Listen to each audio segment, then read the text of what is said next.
그 브랜드가 가지고 있는 이미지는 광고나 마케팅을 구성하는 데 상당히 많은 영향을 미치게 됩니다. 그러면 여기서 브랜드 이미지 유형을 알아보고 룰루레몬과 안다르가 어떻게 브랜드 이미지가 다른지, 그래서 어떻게 마케팅이 이루어지는지를 한번 살펴보도록 하겠습니다.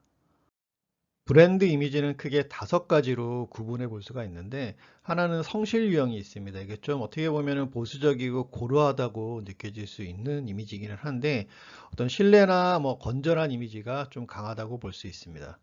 또 하나는 흥분 유형으로 좀 생기가 있고 모험적이고 좀 약간은 어떻게 보면 현대적이면서 젊은 이미지의 브랜드에서 많이 느낄 수 있는 이미지 유형입니다.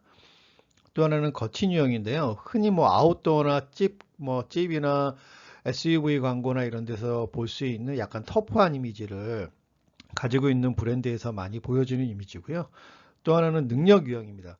이 부분들 같은 경우에는 여기서 느껴지는 신뢰는 성실 유형에서 느껴지는 신뢰와는 조금 다르고요. 성공이나 지적인 느낌이 좀 강한 브랜드에서 느껴지는 이미지라고 할 수 있습니다.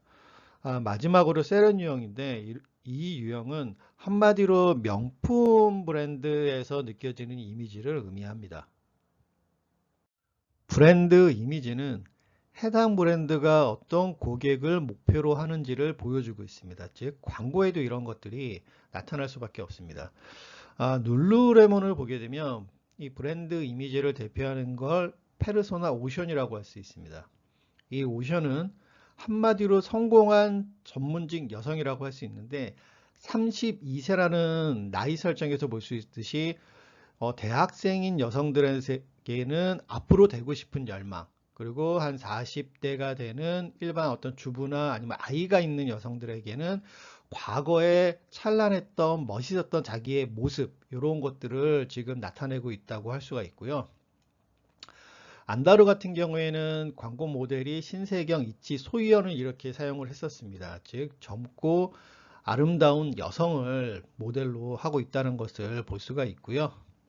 그렇기 때문에 룰루레몬의 브랜드 이미지는 능력 유형에 가깝다라고 우리가 정리해서 볼 수가 있고, 안다르의 브랜드 이미지는 흥분 유형을 추구하고 있다라고 우리는 말할 수 있습니다. 이렇게 두 브랜드가 추구하는 브랜드 이미지에 따라서 마케팅 방식이 달라지는데, 가격 또한 그렇기 때문에 능력 유형을 추구하는 룰루레몬 같은 경우에는 고가이고, 좀 젊은 흥분 유형을 추구하는 안다르 같은 경우에는 좀 가성비 쪽에 가깝게 가격 정책을 취하고 있습니다. 마케팅의 전반적인 방향도 룰루레몬은 브랜드를 구축하는 형태라면, 안다르 같은 경우는 판매를 촉진하고 퍼포먼스를 높이는 형태로 진행되고 있고요. 그래서 마케팅 방식이 능력 유형인 룰루레몬은 커뮤니티를 중심으로 브랜드를 구축하는 거, 그 다음에 안다르는 매스미디어를 중심으로 브랜드를 좀 더 많이 알리는 형태로 진행을 했었습니다. 그렇기 때문에 이제 능력 유형에서는 사실 상징성이 굉장히 중요하고요. 브랜드는 젊고 좀 더 이렇게 현대적인 그런 느낌이기 때문에 다양성과 기능성을 좀 더 중요시하는 모습을 볼 수 있습니다. 이 부분들 같은 경우에도 당연히 능력 유형은 성공한 것을 대표적인 이미지로 가져오지만, 흥분 유형 같은 경우는 좀 더 젊고 생기 있는 것 형태를 커뮤니케이션을 하려고 많이 진행을 하게 됩니다. 이런 식으로 브랜드 이미지가 어떤 유형이냐에 따라서 마케팅 방식도 차이가 날 수밖에 없는 형태로 진행이 됩니다. 브랜드 하면 명품이 가장 먼저 떠오르기 때문에 명품을 간단하게 설명을 하고 넘어가도록 하겠습니다. 명품은 세련 유형에 속하게 되고, 이 명품 자체를 가지고 있다는 것만으로써 어떤 상류층적인 어떤 상징성을 보여주게 됩니다. 그렇기 때문에 명품은 상업 광고를 그렇게 많이 하지는 않고요. 또 상류층적인 이미지를 갖고 있기 위해서는 또 그렇게 많은 소유자가 있어서도 안 됩니다.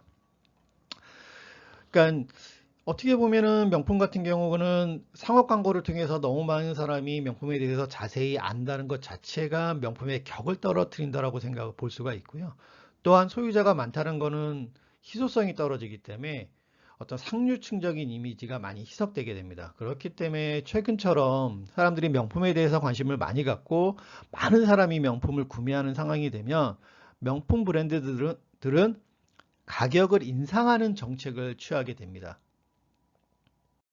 예, 다음에 정리할 내용들 같은 경우는 잭스믹스와 안다르가 같은 가성비 브랜드임에도 왜 이렇게 차이가 났는지 그거하고, 그 다음에 이제 전체 시장을 노리는 마케팅과 세분 시장을 노리는 마케팅이 어떻게 다르고 어떤 효과가 있는지, 효과가 달라지는지 이 부분에 대해서 한번 정리해 보도록 하겠습니다.